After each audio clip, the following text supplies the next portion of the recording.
Governor తో Telangana DGP Anurag Sharma అలాగే CP Mahender Reddy సమావేశం ముగిసింది. ఉమ్మడి రాజధానిలో ఏపీ పోలీసుల మోహరింపు తాజా పరిణామాలపై వివరణ ఇచ్చినట్టు తెలుస్తోంది.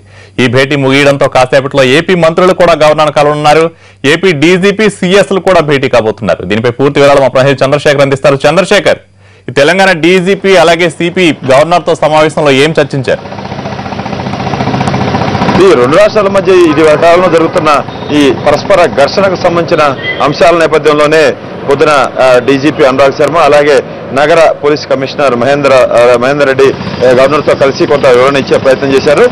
ఆంధ్రప్రదేశ్ ముఖ్యమంత్రి చంద్రబాబు నాయుడు గత వారం రోజుల నుంచి కర్నూలు జిల్లాకు సంబంధించిన పోలీసులను తన ఇంటికి రక్షణగా పెట్టుకోవడంతో పాటు మత్తయ్య ఎవరైతే ఈ ఓటుకు నోటు వ్యవహారంలో రేవంత్ రెడ్డితో పాటు 4వ నిందితుడిగా ఉన్న మత్తయ్య విజయవాడలో పోలీసులకు కేసు పెట్టడానికి వెళ్లడం, ఆ విషయంలో ఏపీ పోలీసులు సాక్షివేత్త ధోరణి అవలంబించడం, అతను పెట్టిన కేసును తీసుకున్నారే కానీ తెలంగాణలో అతని పైన నమోదైన కేసుకు సంబంధించిన వివరాలు కూడా తెలంగాణ పోలీసులకు అందజేయడం కానీ అతను అప్పజెప్పే ప్రయత్నం కానీ చేయలేదు.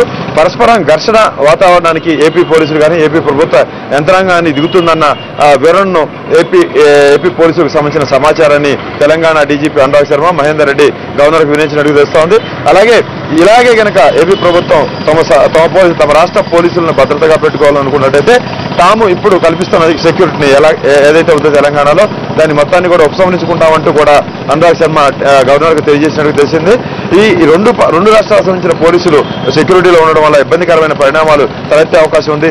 ఎవరి వల్ల సమాచారం లీక్ అయినా ఎవరి వల్ల ఇబ్బంది తలెత్తినా కూడా అది తెలంగాణ వాళ్ళని వెలెత్తి చూపించే ప్రమాదం ఉంది. కాబట్టి మాకు తెలంగాణ ప్రభుత్వానికి ఒక అవకాశం ఇవ్వండి, ఏపీ ప్రభుత్వంలోని ముఖ్యులకు ఇప్పుడు తెలంగాణ ప్రభుత్వం కల్పిస్తున్న సెక్యూరిటీని ఉపసంహరించుకోవడానికి అవకాశం ఇవ్వాలని గవర్నర్ని వారు కోరినట్టుగా తెలుస్తుంది. అయితే గవర్నర్ దీని మీద కూడా సానుకూలంగా కానీ అటు వ్యతిరేకంగా స్పందించలేదు.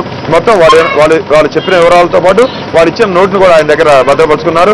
ఈ సమాచారం తెలుసుకున్న ఏపీ ప్రభుత్వ ప్రధాన కార్యదర్శి ఐవర్ కృష్ణారావుతో పాటు ఏపీ డీజీపీ రాముడు మరి కొద్దిసేపట్లో రాజ్భవన్కు రాబోతున్నారు. వాళ్ళు కూడా తాము ఏం చేశాము, ఏం చేస్తే తెలంగాణ ప్రభుత్వం. చంద్రశేఖర్ మీరు ఒకసారి లైన్ లో ఉన్నానండి.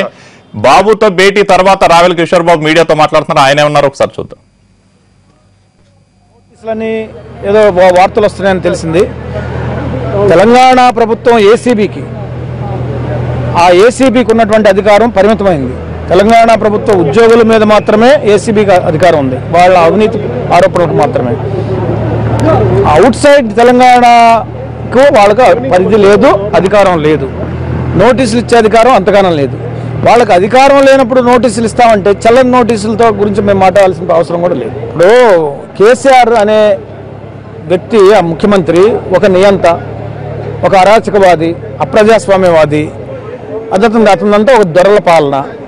అతను ఏంటంటే పక్క రాష్ట్ర అభివృద్ధిని అడ్డుకోవాలి, పక్క రాష్ట్రంలో ఉన్నటువంటి ముఖ్యమంత్రిని ఏదో ఒక రకంగా వాళ్ళని భ్రష్టు పట్టించాలి, తద్వారా రాజకీయ లబ్ధి పొందాలి. ఇక్కడ నుంచి పెట్టుబడులు అక్కడికి వెళ్తే ఉన్నటువంటి భయం కూడా అతనికి ఒక భయం ఉంది. చంద్రబాబు నాయుడు గారి మీద ఉన్నటువంటి అసంచలమైనటువంటి విశ్వాసం, నమ్మకం కానీ వీటన్నిటి వల్ల పెట్టుబడులు వస్తున్నాయి. ఆ విశ్వాసాన్ని, నమ్మకాన్ని కనుక చెడగొడితే పెట్టుబడులు వెళ్ళవు అనేటువంటి ఒక దురుద్దేశం. అభివృద్ధిని అడ్డుకోవాలి, సంక్షేమాన్ని అడ్డుకోవాలి, రాజకీయంగా అనిశ్చితి క్రియేట్ చేయాలా, జగన్ తోటి కుమ్మక్కయి అక్కడ జగన్కి లబ్ధి పొందించాలి, అక్కడ జగన్ లబ్ధి పొందాలని కూడా చూస్తున్నాడు. ఇక్కడ కేసీఆర్ లబ్ధి పొందాలి, అక్కడ జగన్ లబ్ధి పొందాలి. ఇదంతా పెద్ద రాజకీయ కుట్ర.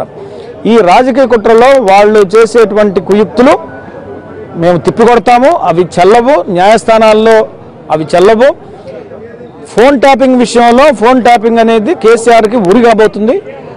ఆ ఉరితోటి కేసీఆర్ ప్రభుత్వం పతనం అయిపోద్ది, కానీ మా ప్రభుత్వానికి ఏ డోకా లేదు. మాకు మీద వాళ్లకు ఎలాంటి అధికారం లేదు.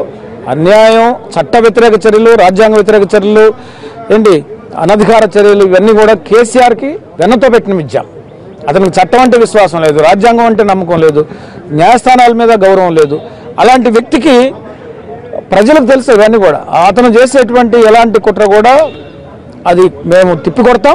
తెలంగాణ ప్రభుత్వం నోటీసులని ఏదో వార్తలు వస్తున్నాయని తెలిసింది.